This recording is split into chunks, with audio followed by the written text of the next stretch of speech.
कि जब फारूक साहब इतने मन से रामधुन गुनगुना रहे हैं तो आप उसके बाद क्या लाइन ऑफ आर्ग्यूमेंट लेंगी मुझे नहीं पता, लेकिन के शर्मा जी जो पॉलिटिकल आरोप हैं वो आरोप ये हैं आपने हिंदुत्व की प्रयोगशाला बना दिया है कश्मीर को, उस पर आपका जवाब।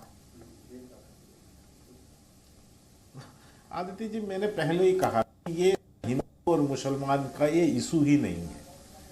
ये इशू सीधा सीधा जो है, मैंने एक इसके यदि बैक पर जाएं और इसकी पूरी यदि जानकारी ले तो एक गांधी जी की जयंती के अवसर पर कार्यक्रम तय है। इसमें एक कार्यक्रम नहीं है, मैंने 20 कार्यक्रम है, स्वच्छता अभियान है, अभियान है, तमाम तरह के इसमें कार्यक्रम तय है। इनका दिमाग उस पर क्यों गया? उसमें स्पेसिफिक लाइन भी नहीं है कि ये भजन करना है, लेकिन फिर भी चलिए, कोई गांधी जी के प्रार्थना भजन की बात ही नहीं थी, प्रार्थना की बात थी कि कोई प्रार्थना उसमें है। अब जो जिसने तय किया होगा अलग बात है, लेकिन इसको हिंदू मुसलमान से के नजरों से हम देखना नहीं चाहते, लेकिन ये इसको हिंदू मुसलमान बनाना चाहते हैं।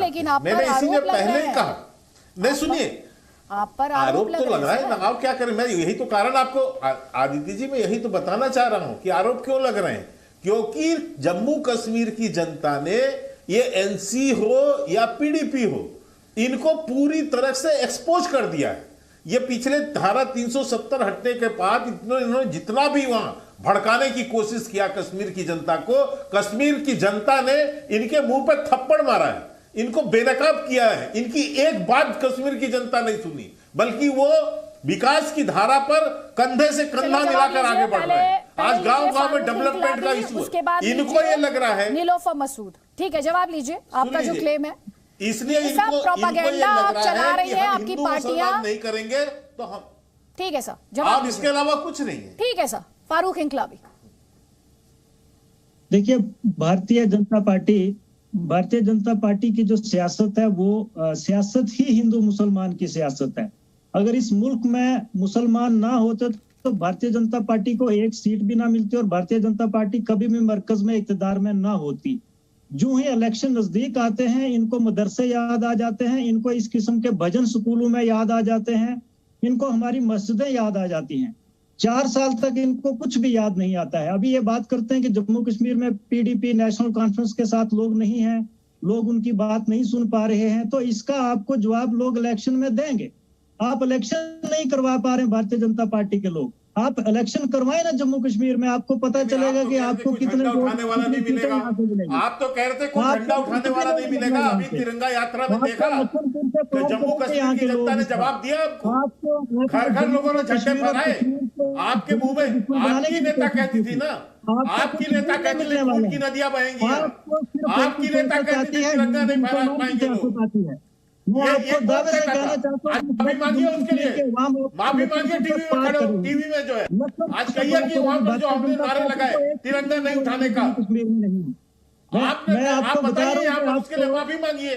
कश्मीर की जनता ने आपको जवाब दिया, आपको इलेक्शन के नजदीक मदरसे याद आते हैं, आपको जवाब दिया नहीं दिया। आपकी नेता कहती थी लेकिन जम्मू कश्मीर के अवाम पर कुल मिला के ये इलेक्शन को लेकर तो यहाँ पर आप ये कह रहे हैं फारूक इंकलाबी, ये जो पूरी लड़ाई है ये इलेक्शन के इर्द गिर्द लड़ाई है। आपकी लाइन ऑफ आर्ग्यूमेंट भी जो है वो इलेक्शन के लिए ही है। चलिए, आपने ये तो स्पष्ट कर दिया कि आपकी लड़ाई भी इलेक्शन के इर्द गिर्द, और आप ये आरोप बीजेपी पर भी लगा रहे हैं कि इनकी लड़ाई भी इलेक्शन के इर्द गिर्द। चलिए ठीक है, जल्दी से कमेंट ललित अंबरदार आपका, उसके बाद नीलोफर मसूद, जल्दी जल्दी प्लीज। मैम, हिपोक्रेसी की हद होती है जब ये हमको दिखाते हैं पूरी दुनिया के अंदर स्टेज पे खड़े होके बोलते हैं, टीवी पे बोलते हैं महात्मा गांधी को कश्मीर के अंदर रोशनी की किरण दिखाई दी थी। आपको बताना चाहता हूं, आपके द्वारा पूरे देश को बताना चाहता हूं, इनको भी याद दिलाना चाहता हूं, महात्मा गांधी को आशा की किरण उस परिस्थिति में दिखाई थी जब पाकिस्तान अधिकृत जम्मू कश्मीर लद्दाख में एक भी हिंदू और सिख नहीं बचा था। उसके ऊपर चुप है, वो प्रोपेगेंडा के लिए यूज करते हैं। महात्मा गांधी को आशा की किरण उसी कश्मीर में दिखाई दी जहां पे हिंदुओं का नरसंहार होता है 40 साल आजादी के बाद, उसके ऊपर चुप है। और वही महात्मा गांधी जिन्होंने मोपला कत्लेआम जेनोसाइड हिंदुओं का हुआ था, चुप्पी साधी थी, उसके बारे में नहीं बोलेंगे। तो हम उसी महात्मा गांधी जब स्वामी सदानंद का कत्ल हुआ था, बोले थे उसके कादिल रशीद को मैं उसकी पैरवी करूंगा, वो सब याद नहीं है इनको। लेकिन आज इनको तकलीफ हो रही है, क्यों? क्योंकि यहां क्या चलेगा, अल्लाह पर क्या नारा मैम, सुप्रीमेसी, सुपरमेसिस्ट। तो आप यहां पे सिर्फ सिर्फ और सिर्फ इस्लाम का नारा लगा सकते हैं। यहां पे आपका नारा नहीं चलेगा, चाहे वो महात्मा गांधी का की दुआ क्यों ना हो। भजन को उर्दू में दुआ कहते हैं। तो स्कूल के अंदर मैम पढ़ते थे हम, इकबाल उस गद्दार की हमको दुआ पढ़वाते थे, वो जिसने पाकिस्तान बनाया, जिसने हिंदू और मुसलमानों के बीच में जहर डाला, वो उसको कोट करते हैं। क्या तकलीफ है, हम तो वो गाते थे ना वहां पे स्कूल के अंदर, लब पे आती है दुआ, उसमें जो खुदा का शब्द आता है उसमें चुप रहते हैं। और सारे हिंदुस्तान के सूफी म्यूजिक के नाम पे इस्लाम के जितने माइथोलॉजिकल फिगर है उसके ऊपर ताली बजाते हैं, सरूर पाते हैं, स्पिरिचुअल एक्सटेसी हासिल करते हैं। लेकिन इनको तकलीफ है क्योंकि राम का शब्द आ गया, क्योंकि हिंदुओं से नफरत है। कोई वजह है, आपको समझ आते हैं कि हिंदू क्यों नहीं है कश्मीर के अंदर? क्योंकि ये लोग, और इनके बारे में बताना चाहता हूं। नीलोफर मसूद, आदित्य जी, जो ललित जी कह रहे हैं मैं एग्री करती हूँ। हमारी कोशिश होती है मर्यादित तरीके से बहस करने की। जी Aditya ji, I strongly condemn what has been said by Lalit ji. Lalit ji की तरह ही हम यहाँ पर इकट्ठे रहते थे, घरों में खाते थे, तब नफरतों के बीज नहीं बोए थे, तब किसी ने नफरतों के बीज। अब मुझे बोलने दीजिए। बोलने दीजिए उनको प्लीज। मुझे ऑडियो डाउन कराना पड़ेगा, मैं कराना नहीं चाहती। तो आप लोग एक दूसरे के वक्त का सम्मान करें और मुझे मजबूर ना करें प्लीज। आप सुन नहीं सकते कि मैं बोलना क्या चाहती हूँ। हिंदुस्तान जाग चुका है, आपने बिखरे हुए हैं ना, ये आज उसी का नतीजा है। जहाँ आप अजानों के लिए अजान चुपती है कान पे, अजान चुपती है आपके कानों पे, नमाज के लिए आप जमीनें दे देते हैं नमाज पढ़ने के लिए। when you are designated places for नमाज के साथ लेके घूमते थे, इसीलिए आप लोग नंबरदार जी इस तरह से तो मैं बहस नहीं कर पाऊंगी। आई एम सॉरी, ये मेरा इस तरीके से मैं डिबेट नहीं कर सकती प्लीज। कोई बात नहीं, चलिए छोड़िए। यहाँ पर अपने दर्शकों को जिन्होंने अभी ये ब्रॉडकास्ट ज्वाइन किए, इस बहस के बारे में डिटेल में बता देते हैं। रिपोर्ट देख लीजिए आप।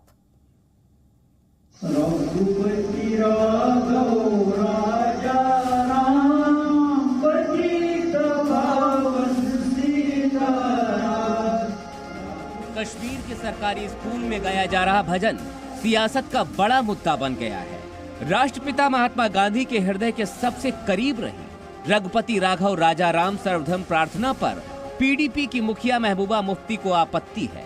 आरोप है कि जानबूझकर मुस्लिम बच्चों को हिंदू भजन गाने जा रहा है, उन पर दबाव बनाया जा रहा है। हमारे स्कूल के बच्चों को जो मुस्लिम बच्चे हैं, जो भजन है वो इनसे उनको गाने के लिए कहा जाता है उनको। तो मुझे लगता है कि ये अब हमारे मजहब के ऊपर सीधे एक हिसाब से अटैक कर रहे हैं। खास बात यह है कि बापू के भजन में महबूबा को बीजेपी के हिंदुत्व का एजेंडा भी नजर आ रहा है। लगता है कि जो बीजेपी का जो हिंदुत्व का एजेंडा है, जो इनका रैपिड हिंदुत्व है, उसको भी जम्मू कश्मीर में ही लेबोरेटरी बना के ये इसको जो है इसको आजमाना चाहते हैं। महबूबा को बापू के भजन में धर्म वाली साजिश दिखी, लेकिन उन्होंने शायद जम्मू कश्मीर सरकार की तरफ से जारी सर्कुलर को बिना देखे ही ये बयान जारी कर दिया।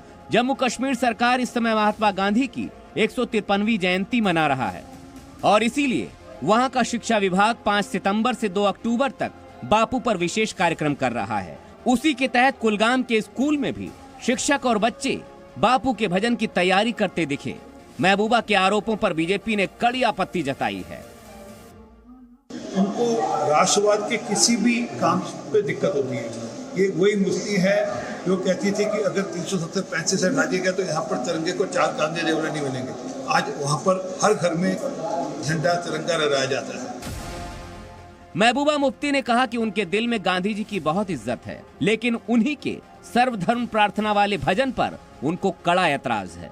जबकि इस भजन में एक तरफ ईश्वर का जिक्र है तो दूसरी तरफ अल्लाह की भी बात कही गई है। सवाल ये उठता है कि गांधी का भजन मजहबी है या फिर महबूबा को भजन में श्री राम से परेशानी है, या फिर भजन की ओट में भी वोट वाली चोट का उनको डर सता रहा है।